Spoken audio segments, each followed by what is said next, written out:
Hi everyone, welcome back to the Beatrice studio for a little update. What's going on? What's going on, Nathan? I don't know. Why don't we check the agenda, Allison? Well, first off, the weather is bananas here. We've had two kind of significant snowstorms and we haven't even gotten to Halloween yet. We just had a snow last night, but it's really warm today. It's really beautiful. It's a really good thing about Colorado. It snows, but then the sun comes out and it's beautiful. Yep. And then the snow goes away, it melts. So what's next? One-on-one consults. So we started doing one-on-one consults with all of our Beatrice clients before they do their body scan. And this has been fantastic. We're learning all sorts of things about what matters to our clients. We have a chance to get them familiar with our process and how we work, and it just gives us a chance to do some research on what's important to our customers, keep in contact with them. It's like the classic design technique. You always want to keep in contact with your customers, and it's almost like a pseudo interview. Yeah. That we get to do on a regular basis. Yeah, so there's a lot in it for us, but there's also a ton in it for our clients. I feel like we can better meet their expectations and make sure that they get a form in the right silhouette that's going to really work in their sewing practice. So I think it's such a great idea. Plus, people get a little anxious before they scan. Yeah. And so it helps, I think, to kind of ease their concerns and answer all their questions, and so that they feel really comfortable going through the scanning process. So we'll have an update for you next time what we learn. Sure. Because we're learning new things all the time. One of the things I'm learning is that pretty much everybody is using their Beatrice to tissue fit. I mean, people use their Beatrice to do all sorts of things, but one thing that most people do is tissue fitting. So I'm like, how can I support that better? Well, I've never really done any tutorials or videos about this, so I'm going to remedy that. And the pattern that's on my mind right now that I'm going to use as an example is the Sienna jacket. What's the official title? Maker jacket. The Sienna Maker jacket from Closet Case. So excited about this pattern. So I had it printed.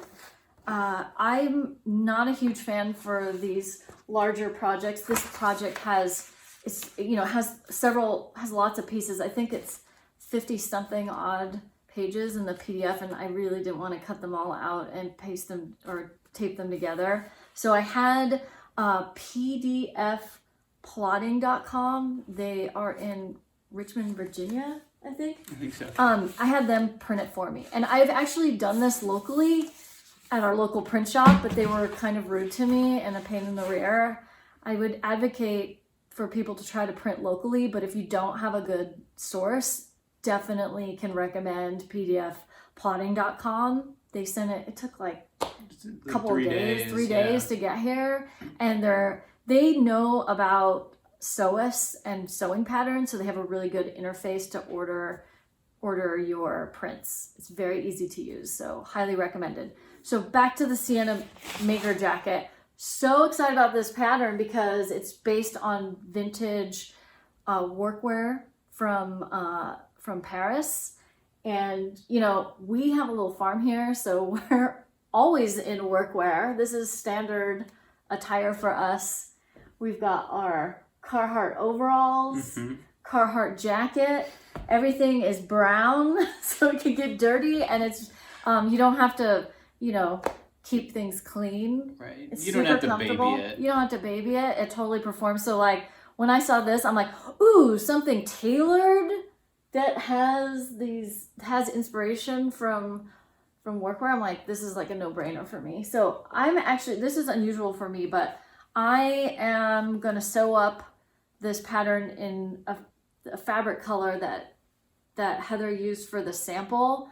I don't normally do that. I like to get crazy with it and pick something different, but I just, I have clothes in this color workwear that I really like, and I wanted to kind of honor that and stay true to it. And then I have this really great chunky D-ring loose I'm gonna use. So I'm like all set.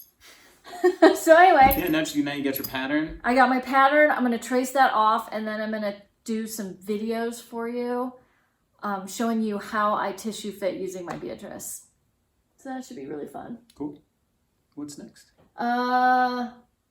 Your bicycle. Oh, so it's just out of frame here, but this. Nathan makes bicycles. I don't know if you're aware of this. And when we say make a bicycle, what do we mean? So I buy the tubing, and then I cut the tubing to length, and then I actually set it up in a jig that I've made. And a jig is it's kind of like it holds everything in place while I kind of arrange things, and it holds it while I make like initial what are called tacks and that. It keeps it all together, so when I take it out of the jig, then I can arrange it and braze it all together. So this bike I've been working on, this particular frame I've been working on since 2015. I took a long break, and then probably a year and a half ago, I started up again on it. And it's just been this like long journey to then until now, and I made new jigs, and it's just been this long process. And one of the things I did was I built a frame bag for it. You sewed it. I sewed it, yeah. I sewed the frame bag, and that was my real first sewing project. Allison helped out a lot. So yeah, I've been riding this bike around. It's been a lot of fun. I copied someone else's frame design. But yeah, it's been a lot of fun to just kind of tool around on it. Is that kind of like a pattern? Yeah, that's actually a really good analogy. It is just like a pattern, and fitting a frame to your frame geometry to like your particular proportions is kind of like fitting clothes. Yeah, exactly. To a person. Exactly. It's very specific. I have a very specific geometry that I like. So yeah, this thing fits me great. I have made this bicycle out of a particular kind of tubing, but I have a stash of my own of metal tubes that I'm kind of like building up to using, So it's kind of like you have a stash of your fancy tubing, like Yes, our fancy fabric, exactly. and you're working your way up to practicing Yeah. and getting everything dialed in before you dig into Exactly. It's like stash. having like a really nice, rare piece of fabric that you don't want to kind of cut into until you have your pattern nailed down. 'Cause So- you don't want to screw it that. up. Right. And one thing I really like about this bicycle is the finish on it. It's really pretty. It's this really rich brown color that is created. It's basically a controlled rusting process. Yep. So you put the solution on it, and Yep. then it rusts. Yeah. And you keep applying the solution. Then it Yeah. gets this very even, beautiful finish to it. And you can also see the places where he's brazed. This is kind of how the tubes are glued together. Yep. And though that is what material? It's brass. It's brass. So it has this light color and it stands out, and it's really, really pretty. Yeah, it's a nice contrast from the brown. And the other benefit of this browning process is that it's cheap. I don't have to paint. I don't need to get it powder coated. It's just really just like a test frame, so that when I get to that really nice tubing, I've got my process dialed in. So it was cheap. It was time consuming, but the effect is really nice. Yeah, love it. What about your pants? Oh, my pants. So I have sewn two things. So you had your total. button-down Yep. shirt. And I had my frame bag, and now I'm making pants. And what pattern is this? This is the Thread Theory Jutland pants. They're work Mm-hmm. pants. So it's got a knee patch in it. You can't see it, but I've also got this dorky Star Wars Put it themed up close so they pocket can see. bag print. Yeah. So I thought that was Yeah. really, really Allison, cool choice. that was out of Allison's stash. It was out of my stash. I was going to So- sew some pajamas for my nephew, but then he got too old for a Star Wars print.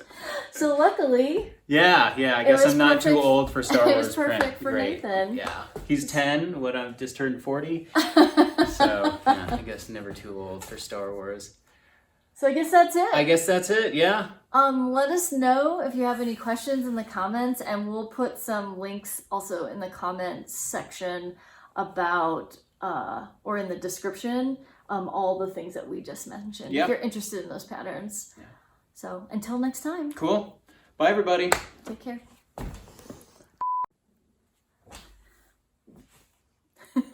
Hey everyone, thanks for joining. Hi everyone, thanks again for joining. Good. Start over. Okay. I'm not done doing this right stuff with my hands. Okay. Go for it.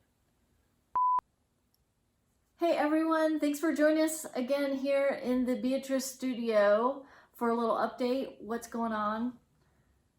What are we talking about What today? is going on? Start over. What's wrong with that? I don't know. Well, I f***ed it up. No, so we you gotta start didn't. over. So there is no stopping. I don't Okay. care what you say. Well, okay.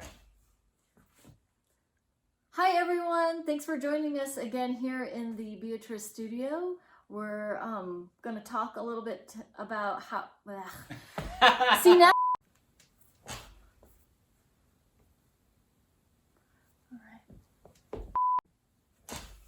You get in the weeds. That's the problem. I know, but I have a lot to say. Oh, I know. Okay. Well, you can also just help. Like you could drive. I don't know anything about it. I don't know anything about it either. Well, then don't get into the Okay, details. okay.